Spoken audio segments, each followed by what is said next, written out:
Hey guys, my name is Mike Lynn and I'm a stage 4 metastatic melanoma patient who is currently in remission, but I'm coming to you live from the crisis center that is my brain right now as I go through a kind of shitty cancer scare.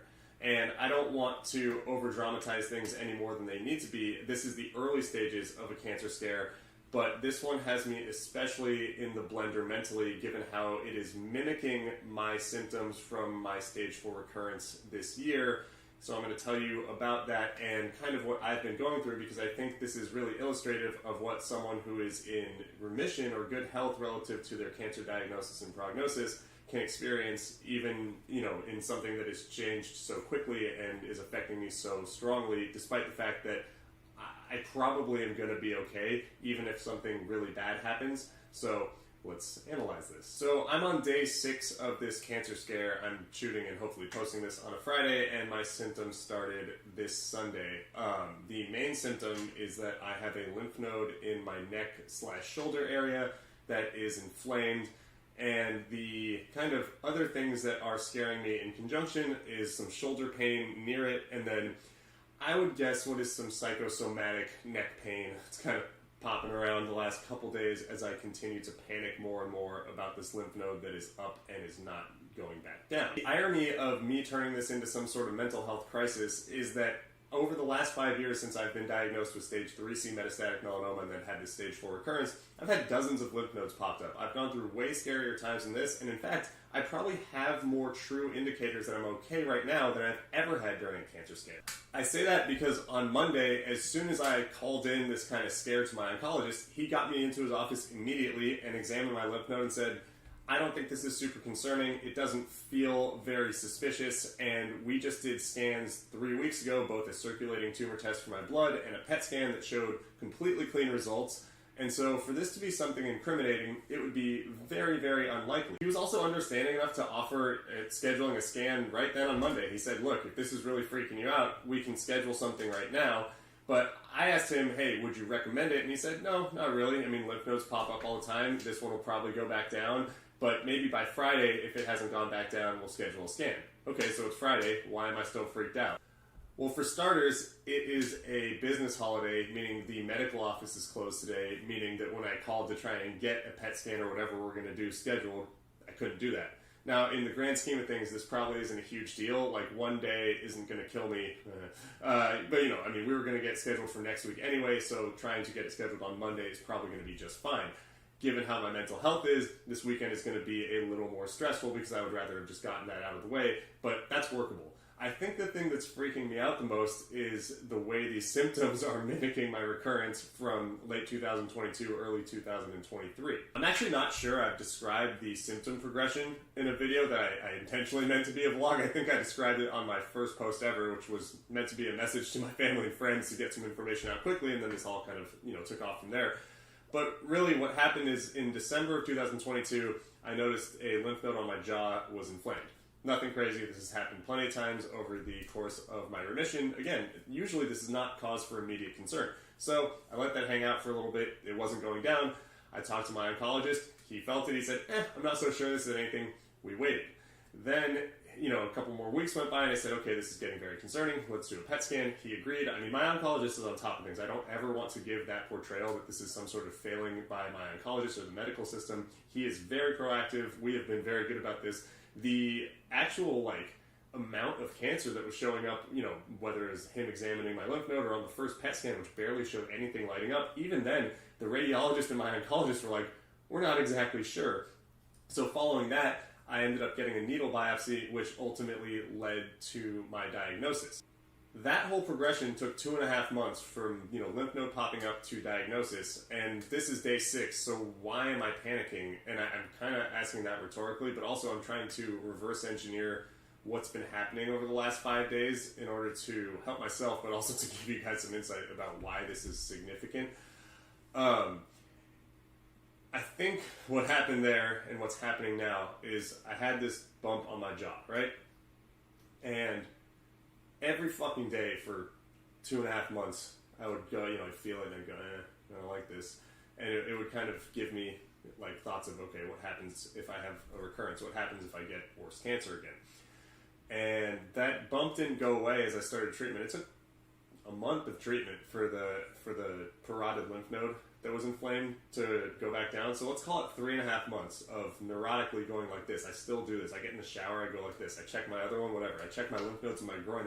That's the first metastatic site from my initial tumor in my calf 5 years ago. But to this day, I stand around and I check the lymph nodes in my groin neurotically. It's safe to say I'm harboring some PTSD from both diagnoses. But the first one, I didn't have the lymph node indicator. I had a freckle that was looking kind of weird, and we ended up excising it and learning more from there. The second time, direct correlation, right?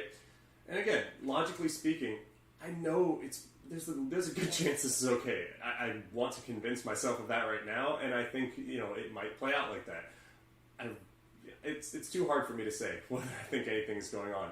But this is an especially fragile time, I think, during my remission, because I think the mental health components of cancer are very, very momentum-laden. I mean, I always describe being in treatment as being in jail, because, everything closes in around you. It's like you get very myopic, you get this brain fog, and you can only focus on, being a cancer patient, having cancer, doing treatment, doing the things to make sure you're giving yourself the best chance to survive and, keep your life intact as you try to literally do that biologically.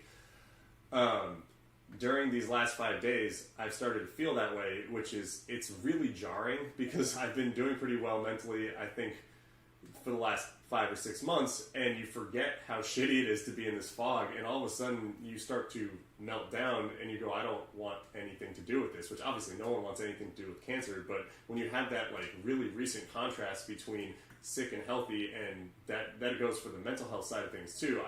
You become pretty mentally unhealthy during cancer, at least in my experience that has been the case. And I've been talking this through with a lot of cancer patients online, and I posted about the anatomy of a cancer scare the other day, and the replies are filled with people going, yep, been there, know what that's like, this happens all the time.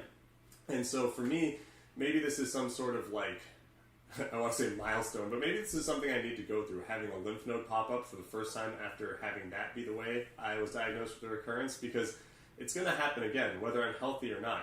I hope and think I'm going to remain healthy from this. I don't want to say my guess at whatever, because that's how you set yourself up for failure. But, let's say that I'm okay and I continue to lead a healthy life in remission. There will be other lymph nodes. I mean, shit, from a mathematical perspective, there's probably going to be other recurrences too. Obviously, the best case scenario is that I go on and live my infinitely happy life without another cancer recurrence, but I'm a stage 4 metastatic melanoma patient. I know the likelihood of that is low. And whether it's right now or a year or 2 years or 5 years or 10 years, I think the goal is to be as prepared as possible, to give myself the best chance to fight this if something does come back. And like I said at the beginning of this video, if this has happened within 3 weeks of a PET scan, I don't know that I'm, highly concerned about the physical threat of it, which maybe is arrogant and maybe stupid. Like, any recurrence is a huge, huge existential threat, especially if it comes back in 6 months. That's bad for the way my body is handling treatment. But, I want to be prepared for this in every way, including the mental run-up to it, because I think the mental health side is so important in how you're able to get through things. Ultimately, I'm just human, and my brain is just screaming, no, no, no, no, we don't want this right now, because no one wants this ever.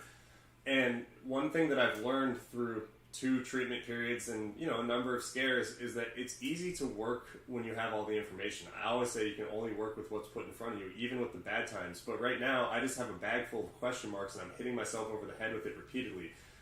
So, what's the takeaway? I always try and figure out the takeaway here. Well, for one, talking about things helps. That's always the takeaway. I've sat here for the last 10 minutes or whatever and just and it feels better. It really does. I think that this cancer scare is irrational in some senses, but I think it's super rational in others. And if I did a retrospective on this after everything was okay, it probably would seem completely asinine. I wouldn't be in this headspace. It wouldn't be as authentically scary to me, to talk about it. I would be in the light of man, how dumb is it that I was scared?